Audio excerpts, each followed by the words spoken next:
João Bunyan, o sonhador imortal, 1628-1688. Caminhando pelo deserto deste mundo, parei num sítio onde havia uma caverna, a prisão de Bedford. Ali, deitei-me para descansar. Em breve adormeci e tive um sonho. Vi um homem coberto de andrajos, de pé, e com as costas voltadas para a sua habitação, tendo sobre os ombros uma pesada carga e nas mãos um livro.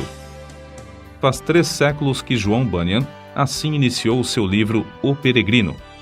Os que conhecem as suas obras literárias podem testificar de que ele é, de fato, o sonhador imortal. Estando ele morto, ainda fala. Contudo, enquanto miríades de crentes conhecem o Peregrino, poucos conhecem a história da vida de oração desse valente pregador. Bunyan, na sua obra Graça Abundante ao Principal dos Pecadores, nos informa que seus pais, apesar de viverem em extrema pobreza, conseguiram ensiná-lo a ler e escrever. Ele mesmo intitulou-se o Principal dos Pecadores. Outros atestam que, mesmo em sua impiedade, jamais foi beberrão ou imoral. Contudo, casou-se com uma moça de família, cujos membros eram crentes fervorosos. Bunyan era funileiro e, como acontecia com todos os funileiros, era paupérrimo. Ele não possuía nem um prato nem uma colher, apenas 2 livros: O Caminho do Homem Simples para os Céus e A Prática da Piedade, obras que seu pai, ao falecer, lhe deixara. Apesar de Bunyan achar algumas coisas que lhe interessavam nesses 2 livros, somente nos cultos é que se sentiu convicto de estar no caminho para o inferno. Descobre-se nos seguintes trechos, transcritos de Graça Abundante ao Principal dos Pecadores, como ele lutava em oração no tempo da sua conversão.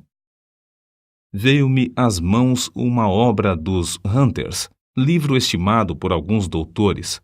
Não sabendo julgar os méritos dessas doutrinas, dediquei-me a orar desta maneira: Ó Senhor, não sei julgar entre o erro e a verdade.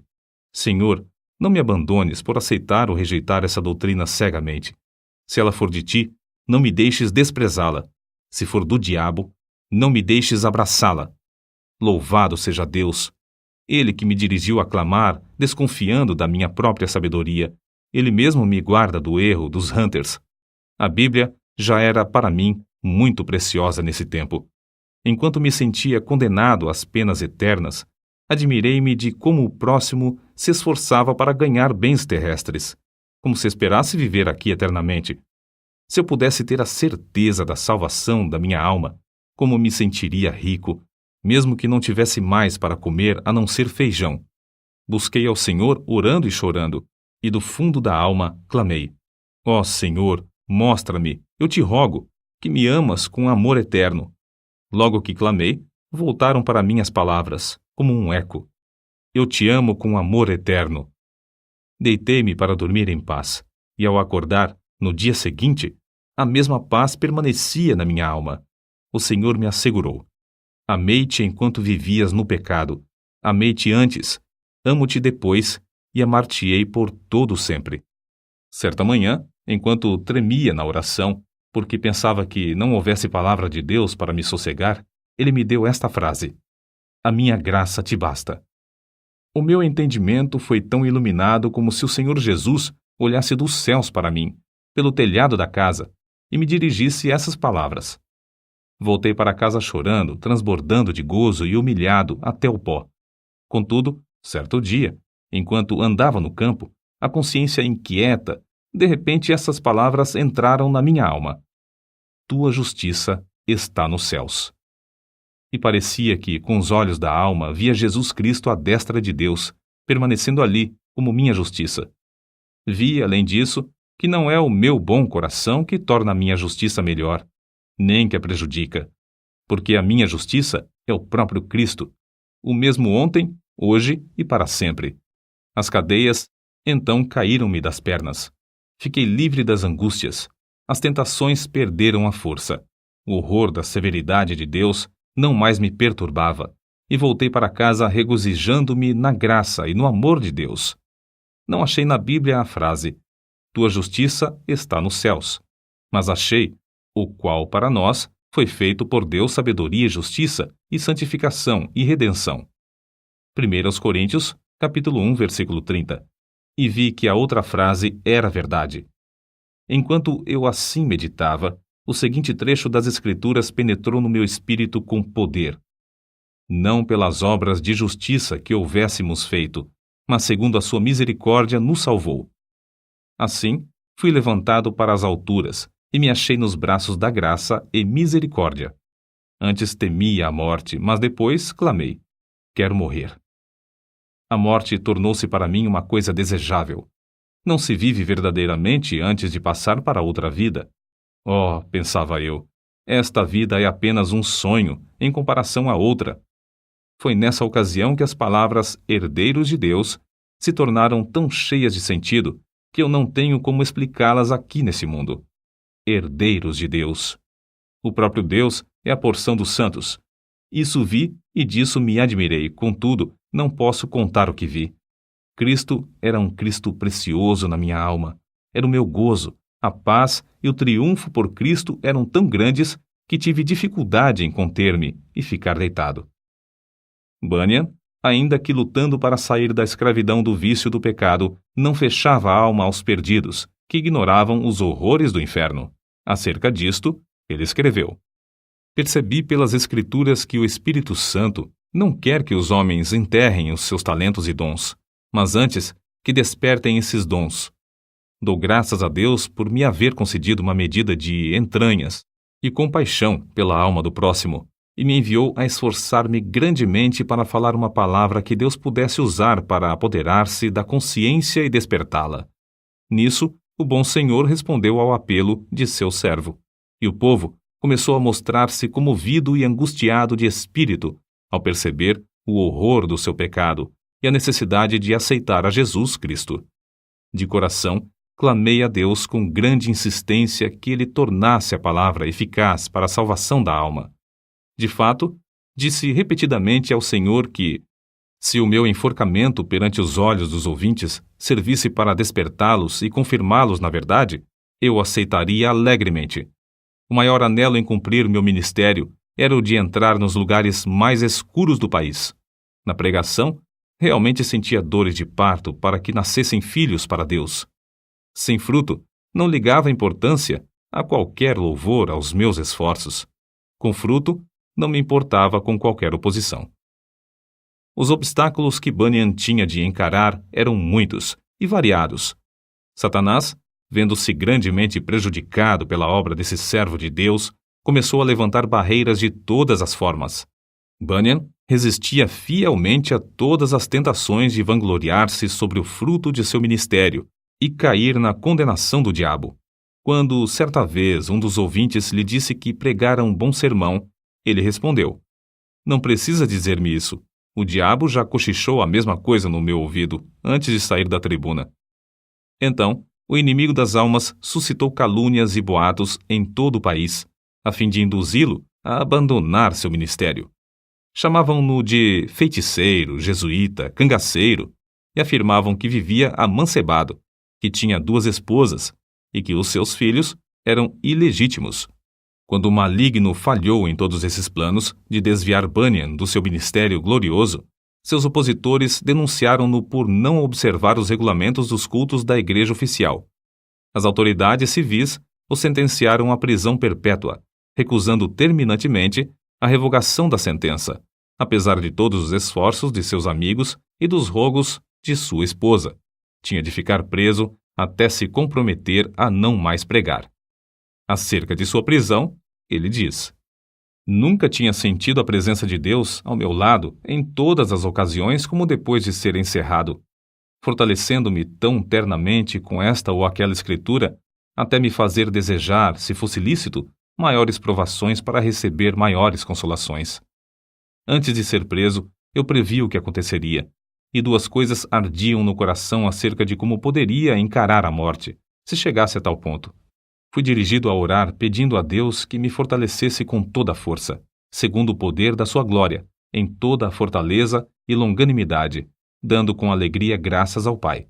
Quase nunca orei durante o ano que precedeu minha prisão, sem que essa escritura me entrasse na mente, e eu compreendesse que, para sofrer com toda a paciência, devia ter toda a fortaleza, especialmente para sofrer com alegria.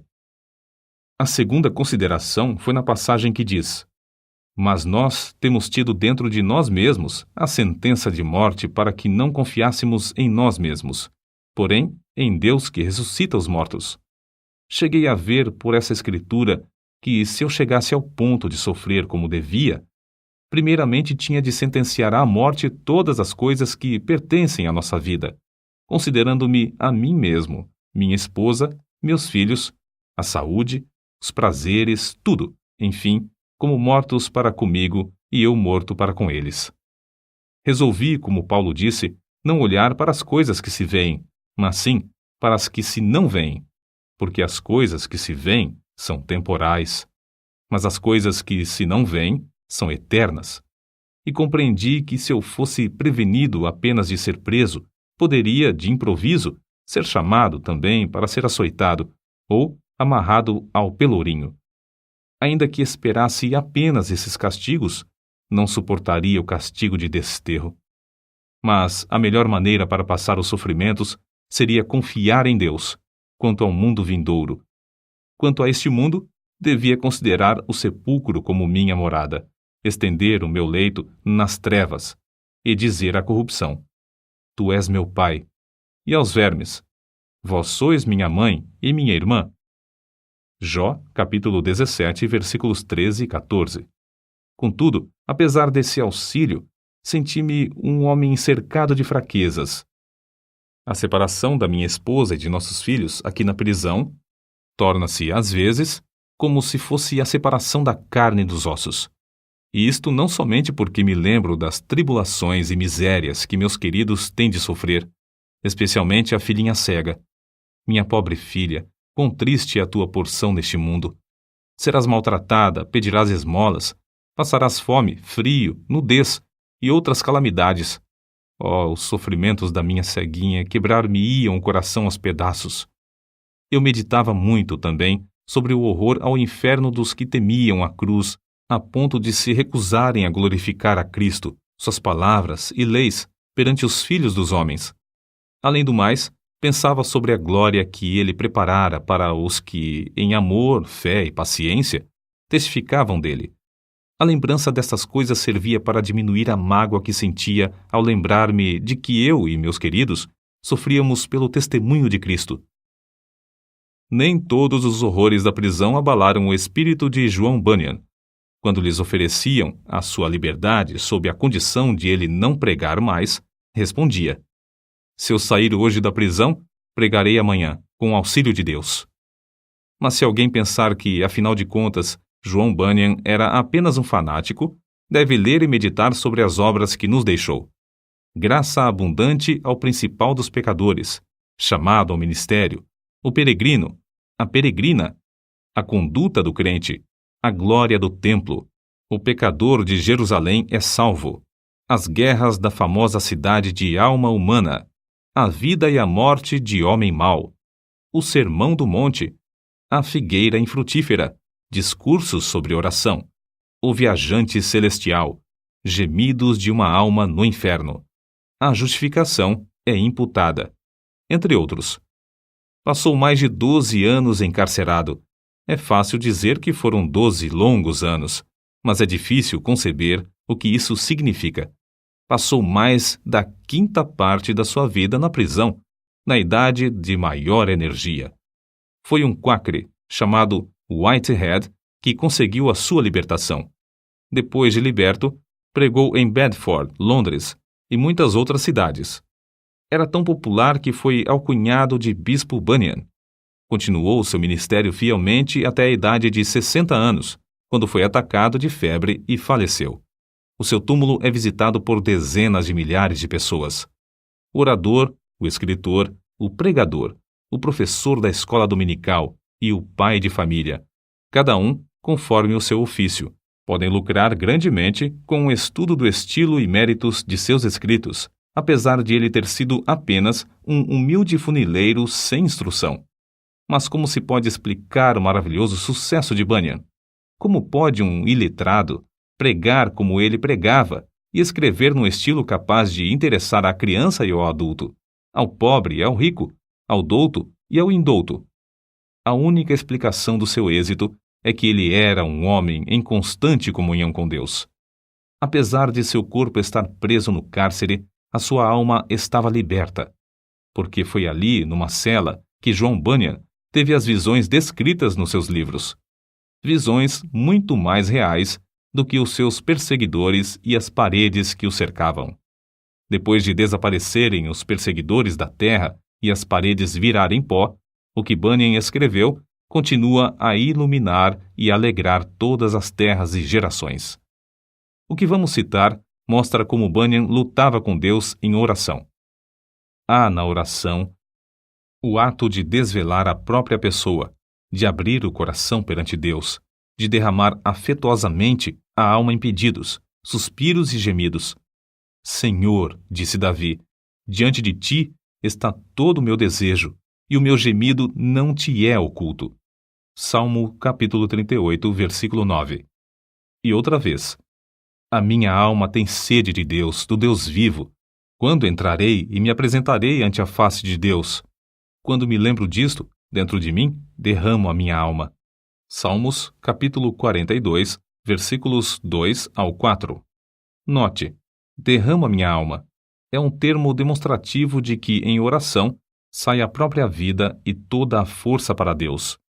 Em outra ocasião, escreveu: as melhores orações consistem, às vezes, mais em gemidos do que em palavras, e estas palavras não são mais que a mera representação do coração, vida e espírito de tais orações.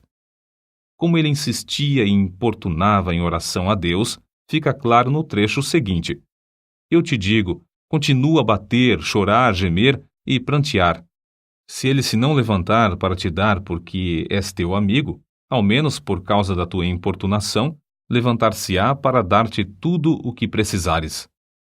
Sem contestação, o grande fenômeno da vida de John Bunyan consistia no seu conhecimento íntimo das Escrituras, as quais amava, e na perseverança em oração ao Deus que adorava.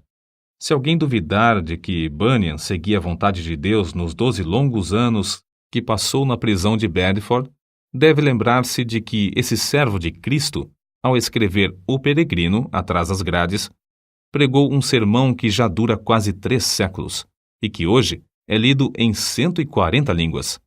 É o livro de maior circulação depois da Bíblia. Sem tal dedicação, não seria possível conseguir o incalculável fruto eterno desse sermão pregado por um funileiro cheio da graça de Deus.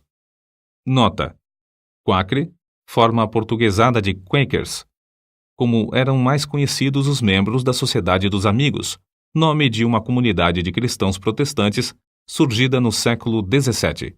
No início, eram seguidores de um pregador leigo, o inglês George Fox, que, em 1647, começou a pregar a doutrina de Cristo dentro. Todas as pessoas podem sentir a palavra de Deus em suas almas, caso se esforcem para ouvi-la. Interpretavam literalmente as palavras de Jesus Cristo nas Escrituras. Eram contra prestar juramentos e contra a guerra. Destacavam-se sempre pela solidariedade. Em 1947, os comitês britânico e americano de socorro Quaker Internacional receberam o Prêmio Nobel da Paz. Enciclopédia em Carta.